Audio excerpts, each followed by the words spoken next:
دعوت و ایمان کی کہ وہ مانے اللہ کو جیسا کہ ماننے کا حق ہے، مانے رسول کو جیسا ماننے کا حق ہے، مانے آخرت کو جیسا کہ ماننے کا حق ہے.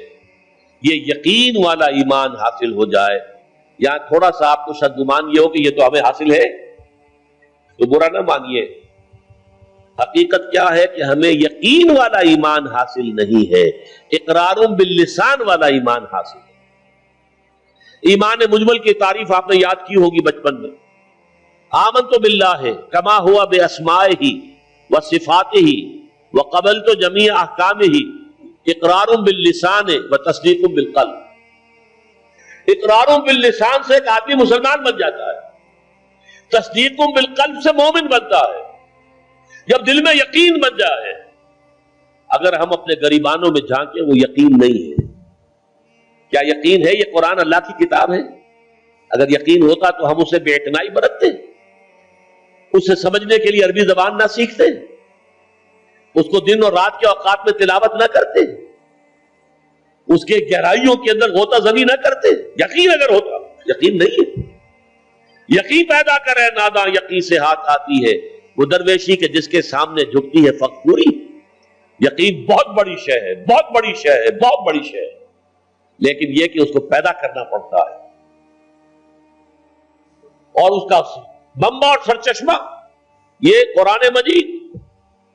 مولانا ظفر علی خان کا شعر ہے بڑا پیارا، وہ جنس نہیں ایمان جسے لے آئیں دکانیں فلسفہ سے، ڈھونڈے سے عاقل کو یہ قرآن کے سپاروں، قرآن کے سپاروں میں غوطہ زنی کرو، تدبر کرو.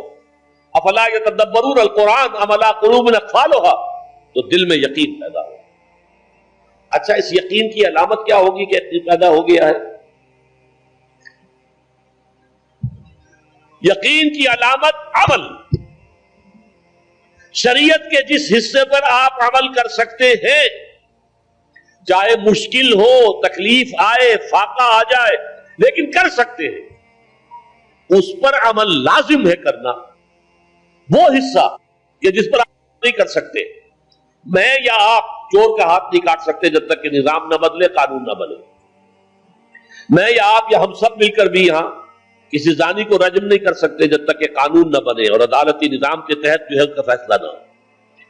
ان چیزوں کو تو ہم نہیں کر سکتے، لیکن جو کام ہم کر سکتے ہیں، سود سے براہ راست تو ملوث نہ ہو، اپنے گھروں میں پردہ تو قائم کرے، اپنی معاش میں سے حرام شے تو نکال دے، فرائض تو ادا کرے، نماز، روزہ، حج، زکات. یعنی دین کے جس حکم پر ہم عمل کر سکتے ہو، چاہے اگر آپ شرعی پردہ نافذ کریں گے لوگ کہیں گے دقیانوسی ہیں، یہ اگلے وقتوں کے ہیں، یہ لوگ انہیں کچھ نہ کہو. آپ کا سوشل بائیکاٹ بھی ہو سکتا ہے، آپ کو اپنے بچوں کے رشتوں کے لالے پڑ سکتے ہیں. ان کے ہاں کون کرے؟ یہ لوگ جو ہے یہ تو ان کے آپ شرعی پردہ، یہ سارا کچھ ہوگا، لیکن کر سکتے ہیں آپ. کوئی قانون نہیں بنا ہے اس ملک میں کہ عورت برقع نہ پہنے. کسی نے قانون بنایا؟ پھر اگر اتارا تو کس نے اتارا؟ خود اتارا نا ہم نے. جس کے پاس 2 پیسے ہو گئے اس نے سمجھا کہ برقع تو شاید صرف غربت کی علامت تھی، اب 2 پیسے میرے پاس ہو گئے، برقع اتار دیا. چادر آ گئی، پھر چادر اتنی، دوپٹہ رہ گیا، وہ دوپٹہ بھی صرف رسی بن کر گلے کے اندر پڑ گیا. اللہ اللہ خیر صلی اللہ. یہ سارا کچھ ہو رہا ہے کہ نہیں ہو رہا؟ یہ کون کر رہا ہے؟ ترکی کے اندر تو قانون کرایا گیا، یہاں تو کسی نے قانون نہیں کرایا، یہاں تو ہم خود کر رہے ہیں.